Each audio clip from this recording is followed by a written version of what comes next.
తెలంగాణ పల్లెలలో పచ్చని పొలాలు, నదులు, పక్షుల కిలకిలా రావాలు అన్నీ తల్లి ప్రకృతే.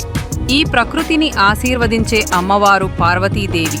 గునుగులు, తంగేడు, చామంతులు, బంతిపూలతో అమ్మను అలంకరించేందుకు ఆడవాళ్లు ఆనందంగా పూలు సేకరిస్తారు. ఆ పూలను వలయవలయంగా పేర్చి కోనసీమ బతుకమ్మను తయారు చేస్తారు. అది భువనేశ్వరి అమ్మవారి రూపమే. ప్రతి సాయంత్రం అమ్మవారి చుట్టూ పాటలు పాడుతూ, నృత్యాలు చేస్తూ స్త్రీలు ఉత్సాహంగా బతుకమ్మ ఆడుతారు. పొట్టేరు మట్టితో బొడెమ్మను మలుస్తారు. ఇది మనం నేలతో, నీటితో కలిసిన బంధాన్ని గుర్తు చేస్తుంది.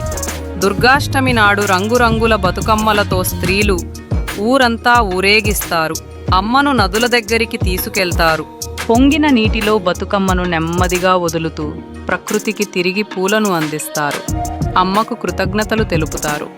బతుకమ్మ కేవలం ఒక పండుగ కాదు, ఇది పంటకు కృతజ్ఞత, ప్రకృతితో సామరస్యం మరియు సమాజ ఆనందం.